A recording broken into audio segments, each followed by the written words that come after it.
What's up, y'all? This is ZJHBK. I am back and in living color. As you see, I got my little swag going on. I got my haircut this week. So I'm here to review TNA's No Surrender pay-per-view review.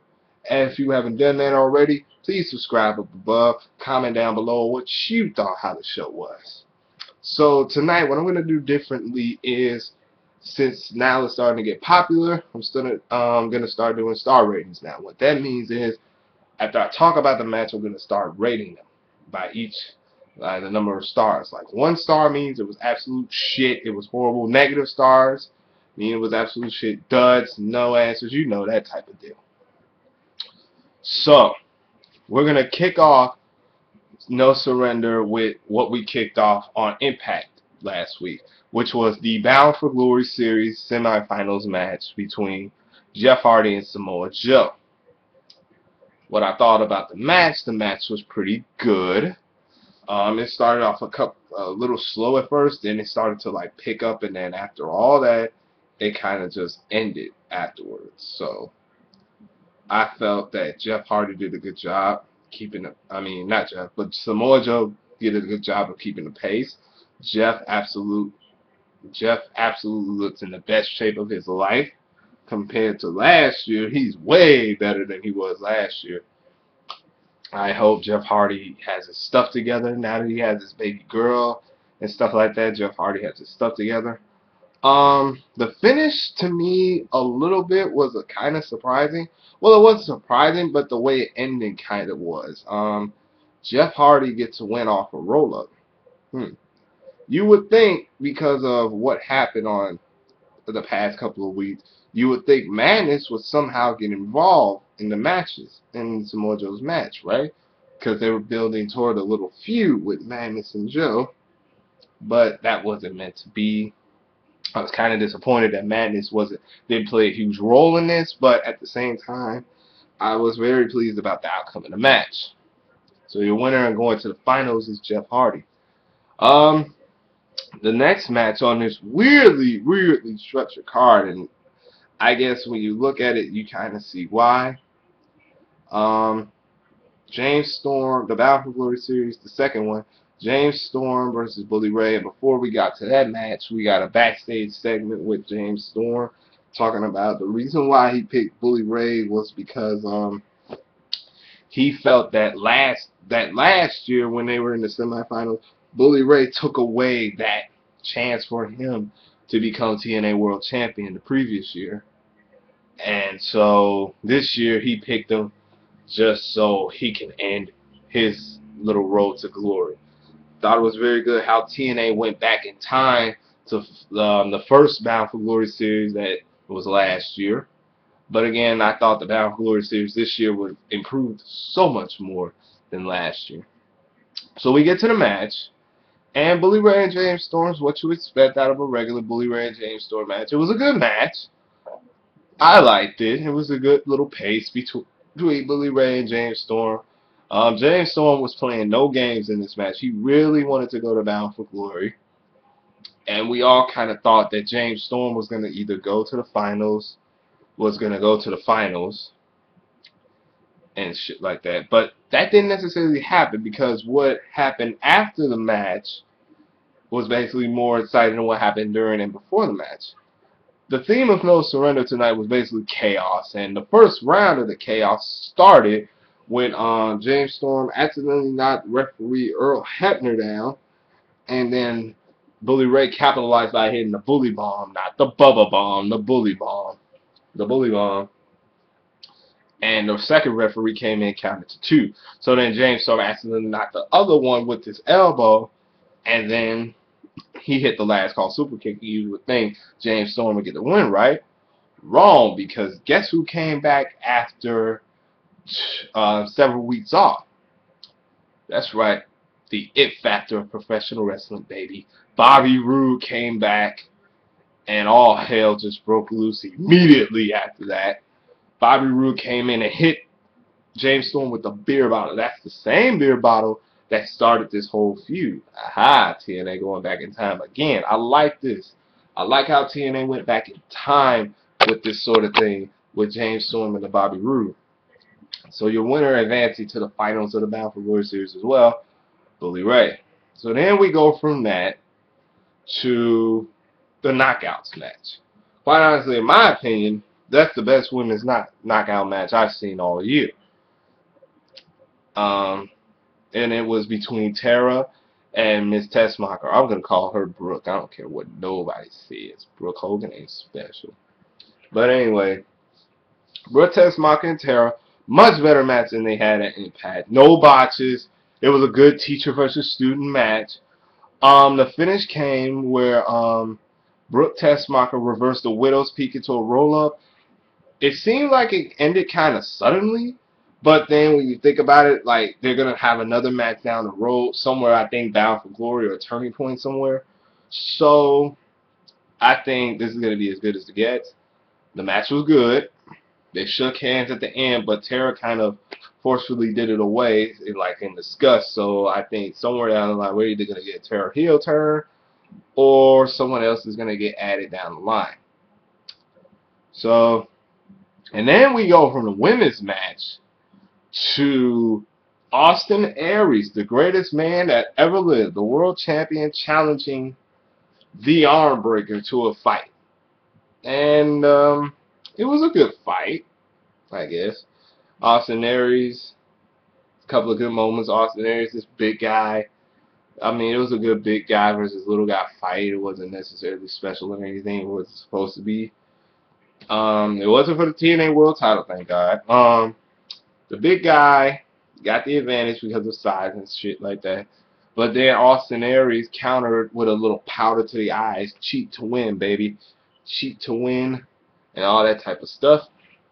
And then Austin Aries then picked the dude up for a fucking brainbuster. So TNA basically made Aries look a little bit strong in this one, which I like. I love that they made Austin Aries very strong in this one. So then we go from that. Then the whole Aces and Eights gang came through. Like, bitch, we ain't finna do that shit. Fuck promises. We come up in this motherfucker when we want to.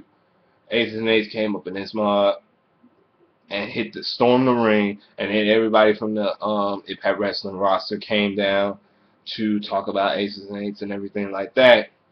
So then in the middle of the melee, you can notice, like, right here, I don't know how the commentators didn't notice until they had to watch the replay, but we saw a lot. Jeff Hardy got cracked in the ring post, and then Bully Ray comes down and says, oh, shit, Jeff is hurt. Like, hope, Jeff is hurt. So we look back, and then they look at the replay, and it's like, oh, my God, Jeff Hardy hit his shoulder. So you could probably see the writing on the wall that they were going to do some sort of injury thing with Jeff Hardy that will lead into the main event, which I'll get to in a moment. So that led into the X Division Championship match, which was Sonjay Dutt versus Zema Ion, in a match that seemingly basically came out of nowhere.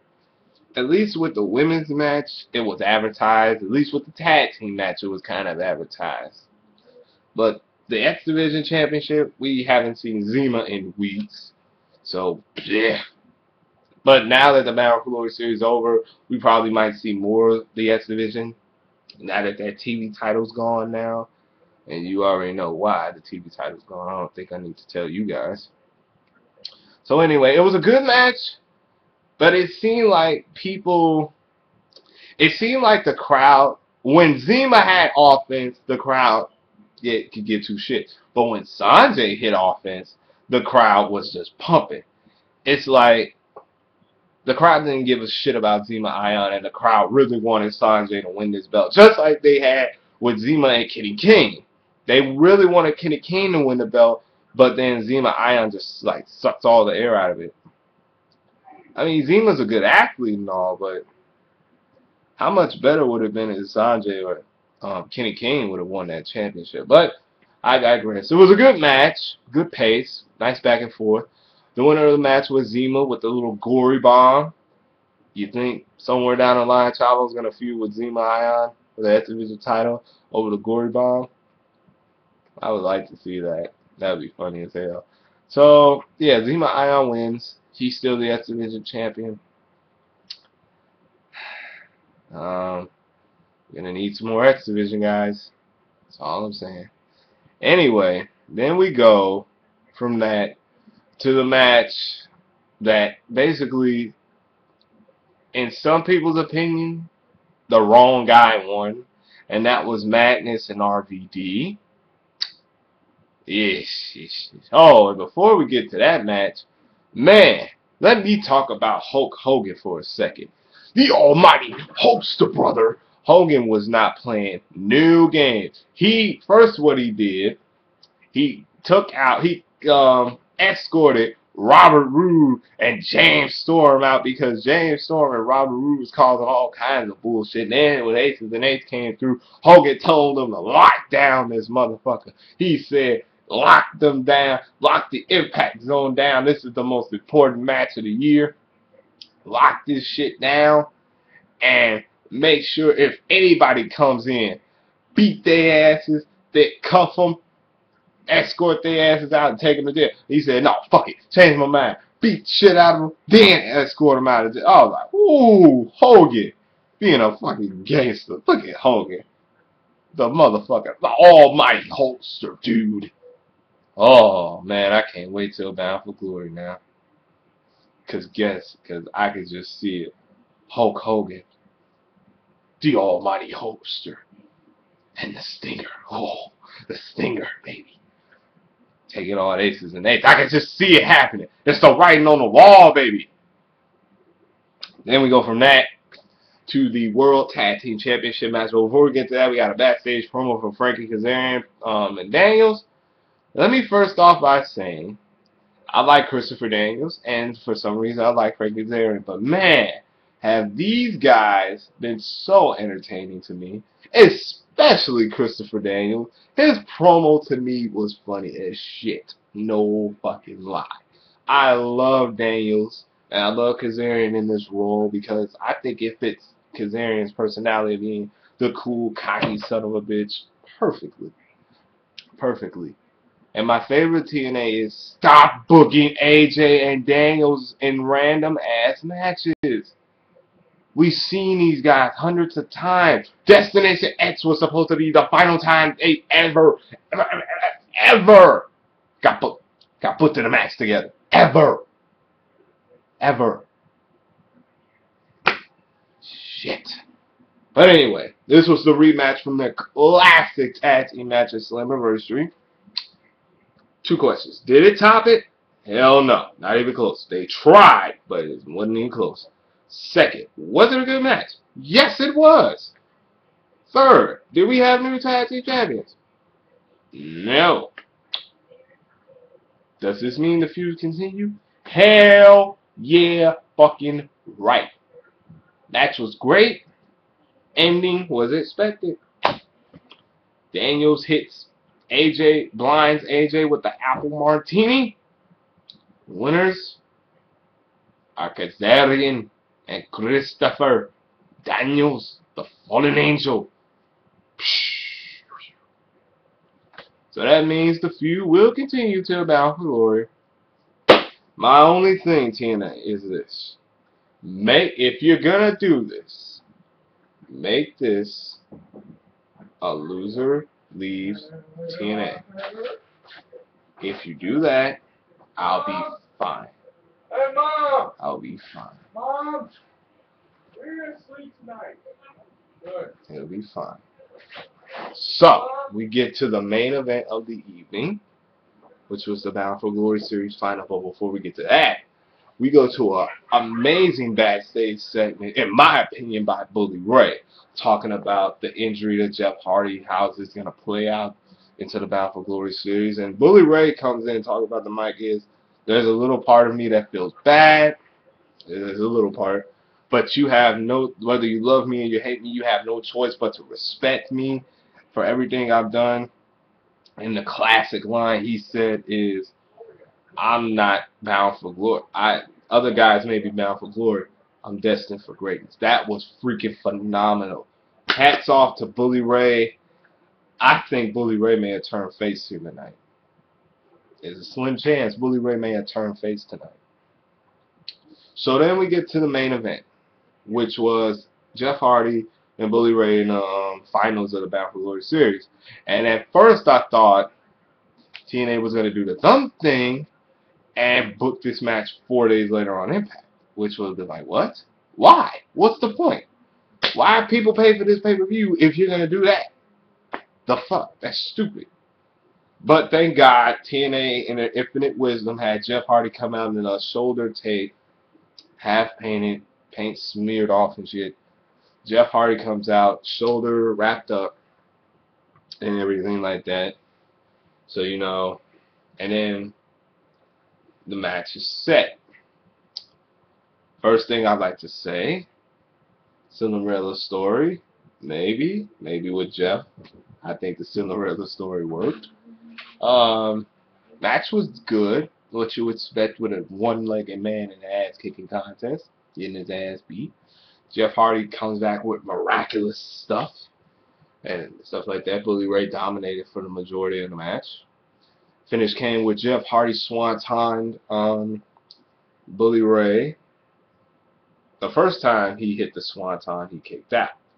Second time, he missed. So the third time he hit, he got the final pinfall, and Jeff Hardy won the Bound for Glory series. First off, my thoughts on the Bound for Glory series itself. I thought this year's Bound for Glory series was a hell of a lot better than last year's. Why I say that is because you had multiple stories going to it, you had rivalries going to it, you had the involvement of aces and eights going to it, so it's made it more important. And the fact that the person and the people that we wanted in there actually was in there, actually got a good amount of points. Robbie E, not so much. Thank God he only got 12. Thank God he only got 12 points. So, Jeff Hardy winning the Bound for Glory series. To some of y'all that are, oh, Jeff Hardy's a drug addict, he shouldn't be in jail, he shouldn't even be in the business. Shut the fuck up. That's first off. Because compared to, if this was last year and he was immediately put in the Bound for Glory series, then I would agree. But look at what's happened. What a difference a year makes. Last year, he came back in Bound for Glory. This year, he's won the Bound for Glory series, and now he's going back to the same place he came back last year. Bound for Glory. And also add to the fact that I applaud TNA for not putting Jeff Hardy in that big spot so soon. Because if they did that, there would have been a lot of fans in TNA that would have been bitching and moaning about, oh, Jeff Hardy gets a drug. Oh, Jeff Hardy's fucked up at one of the pay-per-views and he gets a world title. Think about it. That's exactly what we would have done in the YWC and IWC. That's exactly what we would have done. But first of all, I applaud Jeff Hardy for the change this year. I hope he keeps this. I pray he keeps this up. Because in my opinion, Jeff Hardy's still a draw. Jeff Hardy's still a draw. Whether you like it or not, Jeff Hardy is still a draw. So that's that. Another thing is, we all thought James Storm was going to win. So this throws a whole monkey wrench into the whole thing. Which it makes it more awesome. Which makes me look forward to Bound for Glory even more. Because look what the fuse that could come off of this. Madness to Samoa Joe. Maybe Bully Ray and RVD somewhere in a hardcore match. Monsters Ball. Something like that. I said Madness to Joe already. AJ Styles and fucking Daniels again. Kurt and Kazarian could be added to this. The rest of the guys for Aces and Eights. The Knockouts. Terra. And then you probably have Kenny King and Sonjay Dutt and Zema Ion and Triple Threat at Bound for Glory. That's what I hope happens. And then you have the two most important main events at Bound for Glory, which will be Jeff Hardy and Austin Aries and Bobby Roode and James Storm. Now, the only problem is, where do you put these two on the card? Both of these are main event matches. But the problem is, do you put the world title at the end? Or do you put it, like, before the end of the match? Because last year, they put Hogan and Sting before Bobby Roode and Kurt Angle for the World Heavyweight title. And Hulk Hogan ended up getting the biggest reaction of the fucking night. Philadelphia went fucking nuts for old people. So yeah. So yeah. So yeah. So overall, my thoughts on TNA No Surrender. It wasn't bad, but it wasn't so wow. It wasn't Destination X Slammiversary to even the point Hardcore Justice good. It was just enough to get people ready, to get me ready for Bound for Glory, to get other people in the wrestling community ready for Bound for Glory, to get us ready for Bound for Glory. The matches I'm looking forward to is Jeff Hardy and Austin Aries because, like it or not, once again, it's a dream match to say the least. And then Bobby Roode and James Storm probably a no holds barred. Good night, bro. So overall, No Surrender was a solid show. I thought it was a good show. Matches were kind of short, but again, it was a solid show. Once again, subscribe if you haven't done that. Leave your comments down below if you haven't done that. Monday, probably I will be back for a Raw review. And then Wednesday, I'm going to do probably what a lot of people in the YWC and IWC should do. I'm going to do a state of the WWE Divas division and what the TNA Knockout division should use. Peace.